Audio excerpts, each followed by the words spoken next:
इस स्क्रीन पर दिखाई अरिंदम बागची को और प्रेस कॉन्फ्रेंस शुरू होने वाली है। सीधे प्रेस कॉन्फ्रेंस में लिए चल रहे हैं और आपको दिखाते हैं कि किस तरह से अब एक एक सवालों का जवाब दिया जाएगा। निर्मला सीतारमण नजर आ रही हैं, अरिंदम बागची फिलहाल बोल रहे हैं। इसके अलावा और बाकी डिग्निटरीज भी हम इस वक्त देख पा रहे हैं स्क्रीन पर, जो हमारे सामने स्क्रीन लगाई गई है। और यहाँ पर प्रेस कॉन्फ्रेंस शुरू हो चुकी है। सीधे आपको प्रेस कॉन्फ्रेंस में लिए चलते हैं। प्रेसिडेंसी प्रेस कॉन्फ्रेंस सीधे भारत मंडपम से। Chief Coordinator of the G20. They will make brief opening statements, after which we'll open the floor for questions. Please note that we may not be able to accommodate all your questions given the time limit, but I would request now, sir, if you would like to take the floor first. Thank you. Thank you very much. Friends from the media, it is a great pleasure for all of us to speak to you, even as the G20 Summit deliberations continue. You may be aware that at the start of the second session, the summit has adopted the G20 New Delhi Leaders Declaration. What I would like to do is to give you an overarching perspective of India's G20 presidency. Thereafter, I would request my colleague, Finance Minister Nirmala Sitharaman, to speak about the key outcomes from the finance track. The Indian G20 Sherpa, Amitabh Kant, will then similarly speak on the results of the Sherpa track. We would thereafter be very glad to respond to your questions and comments. The message of our presidency, as you are all aware, is that we are one earth, one family, and we share one future.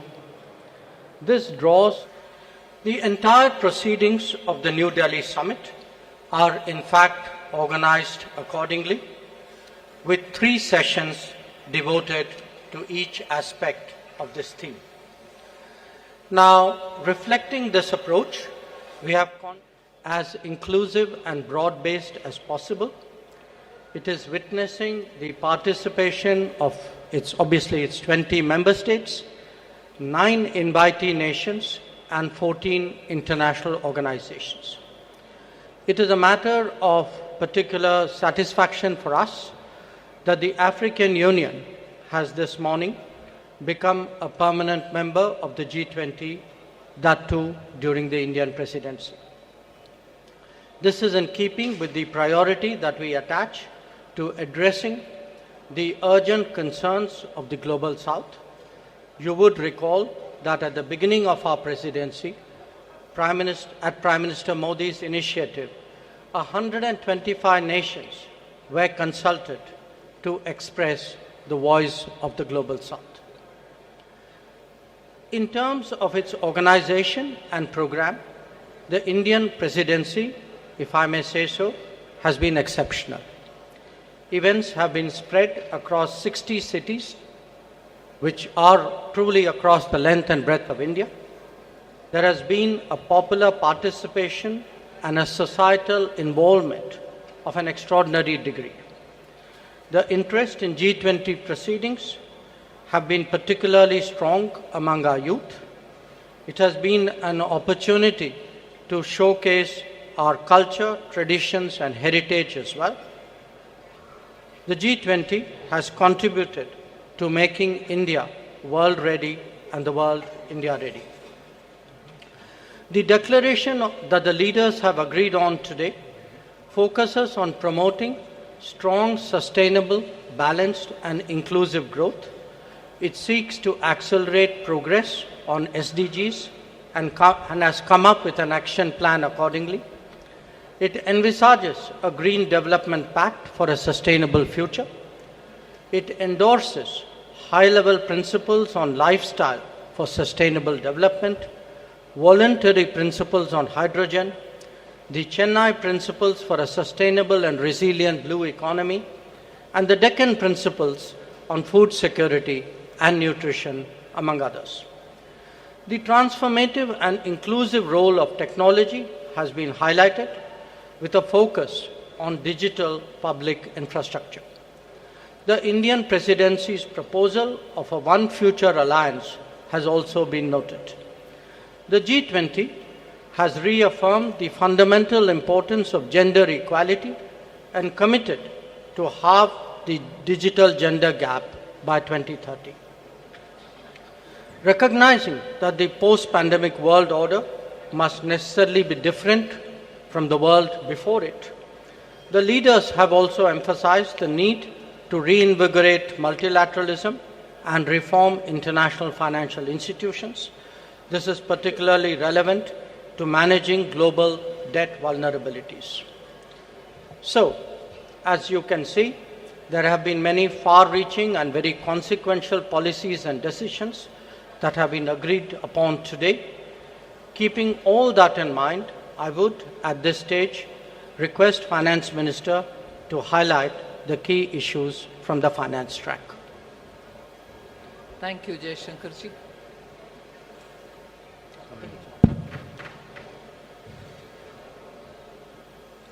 As was said by the External Affairs Minister, under the guidance of Honorable Prime Minister, India's G20 presidency has worked for the theme One Earth, One Family, One Future. So today we are in a position to adopt, through the finance track, people-centric, action-oriented and far-sighted approach, and as a result of which several outcomes of the finance track will certainly reflect these objectives with which we started the negotiations. It has been very clear in our mind that we should ensure that no one is left behind in our pursuit of global solutions. So we have endeavored to support countries, especially those from the global south, to be an integral part of the global decision-making process. The G20, as you all know, is a very diverse group. Each country is at different milestones of economic development, and their trajectory is also very different in achieving their developmental goals. So through well-curated debates and careful assimilation of all the perspectives, the Indian presidency has crafted solutions that resonate with each member, offering a shared path forward for all. Many action-oriented outcomes of this presidency contain comprehensive strategies that cater to the unique needs and aspirations of all developing nations. We assumed the presidency at a challenging time of geopolitical tension. The Indian presidency has worked to ensure that these divergences don't overshadow the core developmental outcomes or concerns of the global community that demand collaborative solutions. So today, as I look back at the 10 months of Indian presidency, I am left with gratitude and satisfaction. I can confidently state that the Indian G20 presidency has walked the talk. Now, let me share with you just some of the key achievements of the Indian presidency, the finance track. First one is the outcomes which are focused on strengthening the MDBs to address shared global challenges of the 21st century. So under this strengthening MDBs, there are 4 key highlights that I'd like to bring to your notice. The first one is agreement on the need for a better, bigger, and more effective MDBs. It is so necessary to have better, bigger, and more effective MDBs because the developmental demands from all across the globe is so high, these institutions will have to be better and bigger. This is also going to contribute to enhancing representation and voice of developing countries in the decision making. The second under the MDBs, strengthening of MDBs, is the G20 Independent Expert Group on strengthening MDBs, and this was established and it has submitted its volume 1.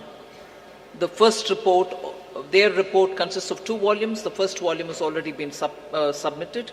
The report recommends a triple agenda that dovetails with the call for the bigger, better, and more effective MDBs. The third point in strengthening MDBs is the agreement to collectively work towards boosting World Bank's financing capacity. Here, the options will be explored that will deliver a powerful boost to the IBRD headroom to support low-income and middle-income countries. And the fourth, endorsement for the G20 roadmap for implementation of the recommendations of an independent panel on capital adequacy framework of the MDBs. So the CAF recommendations are focused on enabling MDBs to use their existing resources effectively. The roadmap estimates, this is going to be of interest for the media, the roadmap estimates that implementation of the CAF and the measures thereby will potentially yield additional lending headroom of approximately $200 billion over the next decade. So through these achievements, India has harnessed the opportunity provided by the G20 presidency to effectively articulate and embed the priorities of the global South in the larger global conversation on the MDB reforms. I move to the second, laying the building blocks for a globally coordinated and comprehensive policy and regulatory framework for crypto assets.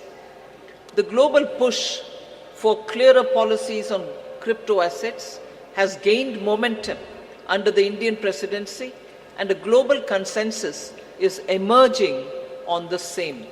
The presidency will support the IMF and the FSB, and FSB is also setting the contours of the regulatory framework for a globally coordinated approach to crypto assets. So the presidency, with the support of IMF and the FSB, is setting these contours. The IMF and FSB synthesis paper, about which I've spoken to the media earlier, including a roadmap. On that, I just want to give my observation. This synthesis paper delves into how the policy and regulatory frameworks developed by the IMF and the FSB, alongside the other standard-setting bodies, will fit together and interact with each other. This paper is now available in the public domain for all of you all to see. The third one, which I'd like to draw your attention to, is the financial inclusion and productivity gains through digital public infrastructure. India, as you all are aware, through the India Stack, became the first country to develop all three foundational DPIs: the digital identity, the real-time fast payment, and a platform to safely share personal data without compromising privacy. So embedded this concept in the G20 financial inclusion agenda by formulating G20 policy recommendations for advancing financial inclusion and productivity gains through digital public infrastructure. This set of recommendations cover 5 aspects: use of DPIs and accelerating financial inclusion, fostering well-designed DPIs, regulatory and supervisory aspects of DPI, institutional and governance arrangements by DPI, and ensuring customer protection. So DPI has also been integrated into the G20 Financial Inclusion Action Plan, the FIAP, which will run between 2024 and 2026. That's a strong legacy of the Indian presidency. We also assume the co-chair of the Global Partnership for Financial Inclusion.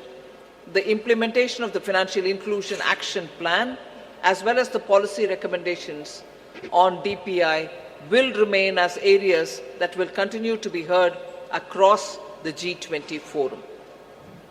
So the fourth one, which I'd like to highlight, is the debt resolution under the common framework and also beyond the common framework. Since its establishment in 2021, only Chad as a country has had its debt restructured. The others have been waiting.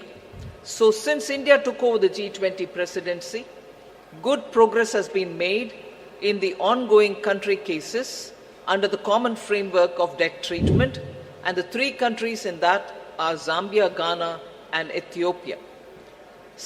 We've also succeeded in using the G20 platform to also put in place a coordinated mechanism to address the debt situation of Sri Lanka, which is outside of the common framework.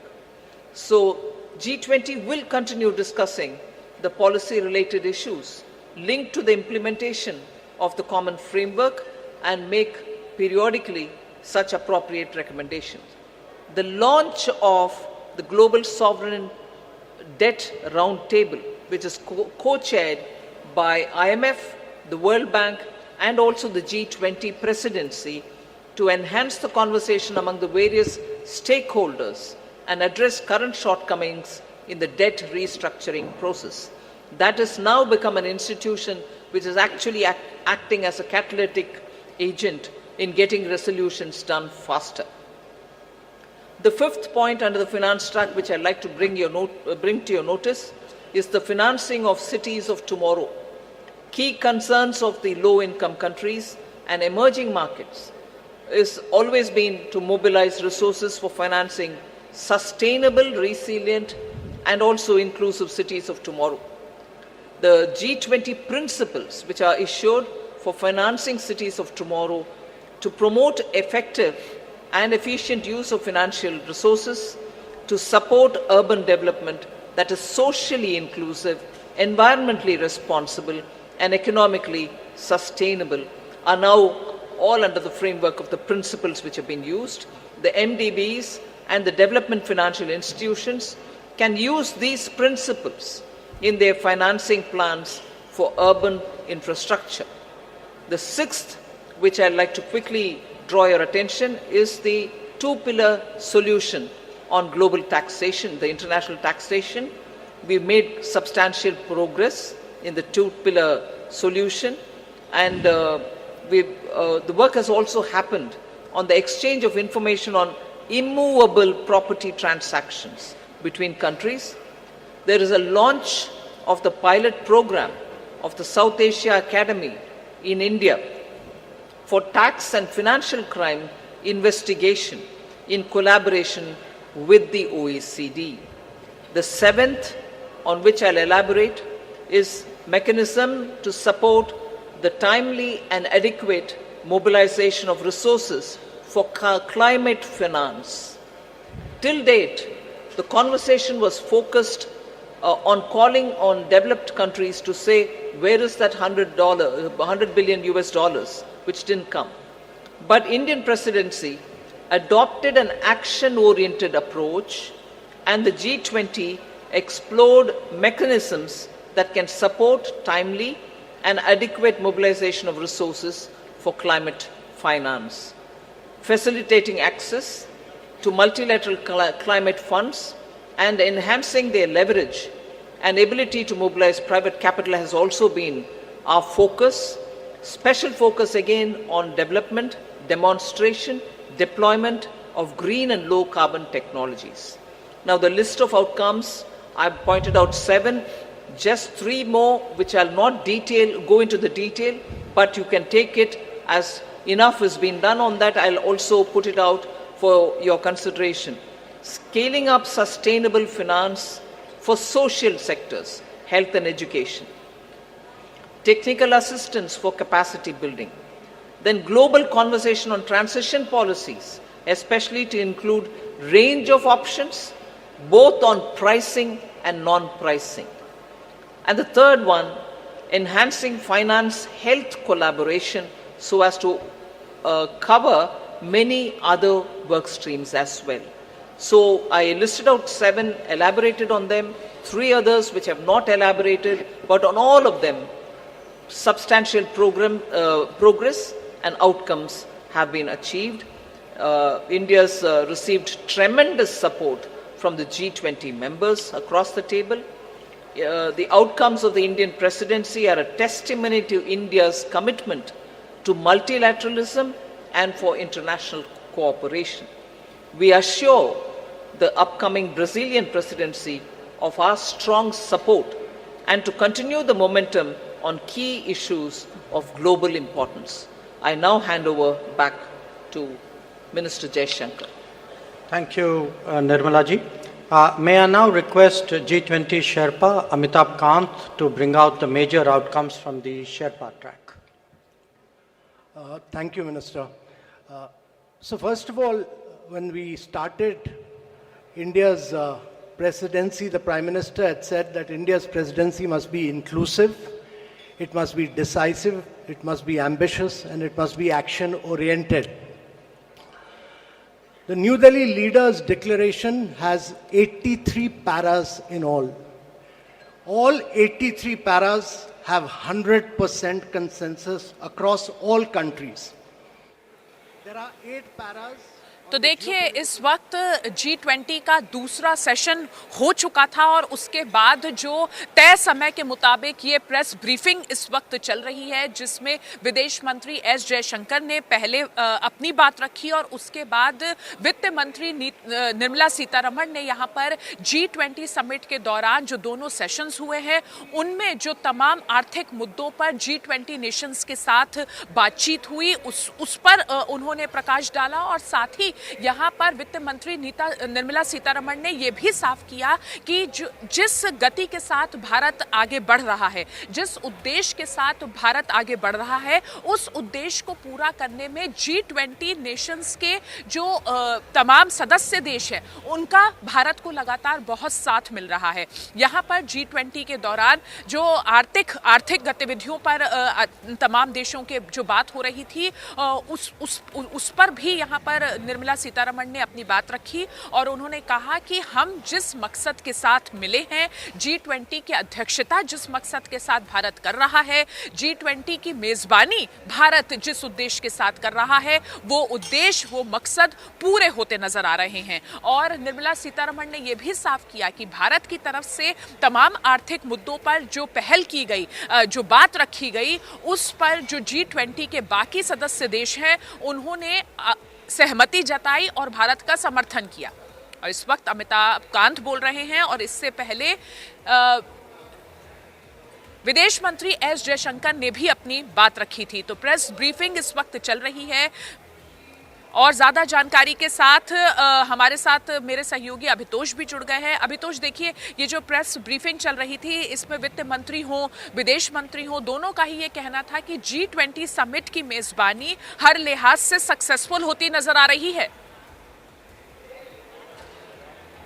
बिल्कुल, यहाँ पर देखिए जिस तरीके से जो मेज़बानी है हर लिहाज से सक्सेसफुल इसलिए यहाँ पर होती हुई नज़र आ रही है क्योंकि भारत ने जिन जिन एजेंडों पर यहाँ पर बातचीत शुरू की, भारत ने जिन जिन एजेंडों पर यहाँ पर अपनी बात को रखा, वो एजेंडे जो थे वो बेहद महत्वपूर्ण और सभी देशों के लिए महत्वपूर्ण और एकजुटता का मैसेज भी यहाँ पर देते हुए नज़र आ रहे हैं। और इन एजेंडों पर जो बाकी के जो देश हैं उनकी भी आम तौर पर सहमति बनती हुई नज़र आ रही। तो आम सहमति एक जब सभी देशों की यहाँ पर बनने लगती है और आपका एजेंडा जो सफल होता रहता है तो फिर ऐसे में ये कहा जाता है कि जो समिट यहाँ पर जिसकी शुरुआत यहाँ पर की गई एक सकारात्मक नज़रिए के साथ, वो जैसे ही पहला इसका दौर खत्म हुआ, दूसरा चरण इसका खत्म हुआ, तो उसके बाद यहाँ पर कहा गया कि एक सकारात्मक रुख यहाँ पर बाकी के देशों में देखा गया। यानी कि भारत ने जिस मकसद को लेकर यहाँ पर शुरुआत की थी जब सबसे पहले, और उसी मकसद की कामयाबी को यहाँ पर देखते हुए एस जयशंकर ने भी अपनी बात रखी और निर्मला सीतारमण ने भी जो बातें कही यहाँ पर वो बहुत ज़्यादा महत्वपूर्ण और अहम बातें हैं। और उनको देखकर ये कहा जा रहा है कि जो समिट G20 समिट जो इस वक्त यहाँ पर चल रहा है नई दिल्ली में, उस समिट में यहाँ पर जो महत्वपूर्ण विषय यहाँ पर रहे वैश्वीकरण के इस बाजारीकरण, जिस तरीके से यहाँ पर विश्व बाजार को जिस तरीके से अमेरिका यहाँ पर देखता था, और उसके बाद यहाँ पर जिस तरीके से भारत अपनी मौजूदगी यहाँ पर दर्ज करवा रहा है लगातार, और भारत एक विश्व गुरु के तौर पर अपनी मौजूदगी को लगातार दर्ज करवा रहा है, और बाकी के सारे देशों को एकजुटता यहाँ पर करने की कोशिश भी भारत कर रहा है। तो भारत के लिए एक बड़ी सफलता यहाँ पर देखी जा रही है। और अदिति भी लगातार अपने सहयोगी जुड़ी हुई है। अदिति, देखिए काफ़ी अहम बातें यहाँ पर। हाँ। जी अभितोष, यही बात मैं आपसे कर रही थी कि इस प्रेस ब्रीफिंग के दौरान विदेश मंत्री एस.जयशंकर ने जब इस प्रेस ब्रीफिंग की शुरुआत की तो उन्होंने रूस यूक्रेन युद्ध का जिक्र किया। उन्होंने ये कहा कि ये वक्त युद्ध का नहीं है। एस.जयशंकर ने ठीक वही बात की जो प्रधानमंत्री नरेंद्र मोदी लगातार कहते आ रहे हैं कि ये वक्त युद्ध का नहीं है। इस प्रेस ब्रीफिंग के दौरान विदेश मंत्री एस.जयशंकर ने ये बताया कि G20 समिट की ये जो समिट हो रहा है, ये जो सेशंस हो रहे हैं, इनमें रूस यूक्रेन युद्ध एक अहम मसला रहा है और भारत ने एक बार फिर से अपना रुख स्पष्ट किया है और कहा है कि भारत का ये मानना है कि ये वक्त युद्ध का नहीं है। बात शांति की होनी चाहिए, बात समझौते की होनी चाहिए, युद्ध की कतई नहीं होनी चाहिए, क्योंकि जिस तरीके से रूस यूक्रेन युद्ध हुआ है उसने बहुत ज्यादा क्षति पहुंचाई है, ना ही उन दोनों देशों को जो इस युद्ध में इन्वॉल्व हैं, बल्कि जो पूरी वर्ल्ड इकोनॉमी है और उसने भी बहुत सफर किया है। ये एक बहुत अहम बात उन्होंने कही। कुछ पॉइंटर्स यहां पर हम अपने दर्शकों के साथ साझा करना चाहेंगे। विदेश मंत्री एस जयशंकर ने पहले तो, जैसा हमने इंडिया डेली लाइव पर आपको इससे पहले बताया था, कि नई दिल्ली घोषणा पत्र मंजूर कर लिया गया है। मेरे सहयोगी विवेक शांडिल ने ही ये खबर ब्रेक की थी और जिस तरीके से नई दिल्ली घोषणा पत्र मंजूर किया गया वो जानकारी साझा करते हुए प्रधानमंत्री नरेंद्र मोदी के चेहरे की खुशी भी देखने लायक थी। उसके बाद जब ये प्रेस ब्रीफिंग शुरू हुई, ये प्रेस संबोधन शुरू हुआ, तो विदेश मंत्री एस जयशंकर ने भी कहा कि नई दिल्ली घोषणा पत्र मंजूर कर लिया गया है। उन्होंने यहाँ पर फिर प्रधानमंत्री नरेंद्र मोदी की वो बात दोहराई कि ये वक्त युद्ध का नहीं है। साथ ही उन्होंने ये भी कहा कि 37 पन्नों के घोषणा पत्र में 4 बार यूक्रेन का जिक्र हुआ है। ये एक अहम बात यहाँ पर विदेश मंत्री एस जयशंकर ने साझा की और उन्होंने कहा कि हम यानी भारत एक धरती, एक परिवार, एक भविष्य पर जोर देते हैं और G20 के तमाम जो सदस्य देश हैं वो इस बात में भारत के साथ हैं। हम एक धरती की बात करते हैं, एक परिवार की बात करते हैं और एक भविष्य की बात करते हैं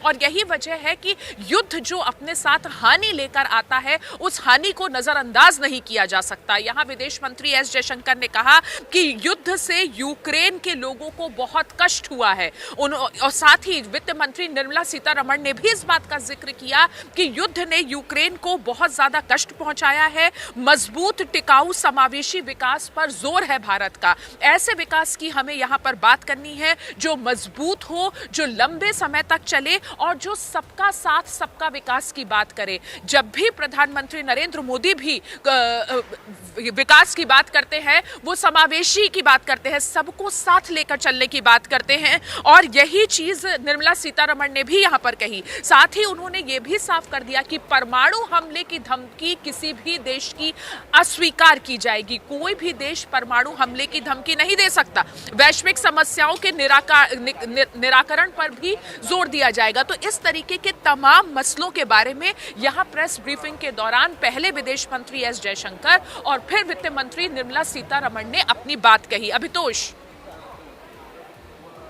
बिल्कुल अदिति, नई दिल्ली घोषणा पत्र यहाँ पर मंजूर किया गया और 37 पन्नों का जो घोषणा पत्र है उस पर 4 बार यूक्रेन का जिक्र किया गया और जैसा कि आप ये कह भी रही हैं कि अगर दो देशों के बीच में युद्ध होता है तो जाहिर है कि पूरी दुनिया पर इसका असर पड़ता है, एक वैश्विक असर देखने को मिलता है और यही वजह है कि परमाणु हमले की धमकी को अस्वीकार यहाँ पर भारत ने किया और भारत का लगातार ये मानना है कि शांति के जरिए ही यहाँ पर रास्ता निकाला जा सकता है, युद्ध कभी विकल्प हो नहीं सकता है। और जिस तरीके से रशिया की ओर से बार बार यूक्रेन को धमकी दी गई, परमाणु हमले की धमकी दी गई, उसको भी अस्वीकार यहाँ पर किया गया। डायरेक्टली नहीं बात ये कही गई लेकिन ये अस्वीकार करते हुए कहा गया कि अगर इस तरह की स्थिति यहाँ पर बनती है तो उसका फिर यहाँ पर पुरजोर तरीके से उसकी मजम्मत की जाएगी, पुरजोर तरीके से उसकी आलोचना भी की जाएगी। इसको अस्वीकार यहाँ पर भारत ने किया है। और हमारे साथ लगातार जुड़े हुए विवेक अभितोष जी। अभितोष, यहाँ वक्त हो गया है एक छोटा सा ब्रेक लेने का। ब्रेक पर जाने से पहले इंडिया डेली लाइव पर अपने दर्शकों को इस वक्त की अहम खबर एक बार फिर से बता देते हैं।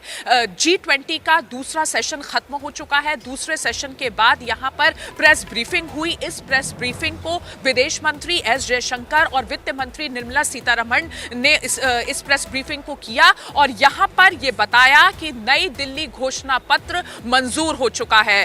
नई दिल्ली घोषणा पत्र मंजूर दूर हो गया है, जो कि भारत की एक बहुत बड़ी जीत है। और इस घोषणा पत्र में एक बार फिर से भारत ने जो तमाम बातें, जो तमाम पहलू, चाहे वो वैश्विक अर्थव्यवस्था को लेकर रखे हों या फिर रूस यूक्रेन युद्ध को लेकर रखे हों, उन तमाम पहलुओं पर उसे G20 के बाकी देशों की सहमति मिली है और ये भारत के लिए एक बहुत बड़ी जीत है। इसके साथ ही यहां लेते हैं एक छोटा सा ब्रेक, लेकिन G20 से जुड़े तमाम अपडेट्स आपको ब्रेक के बाद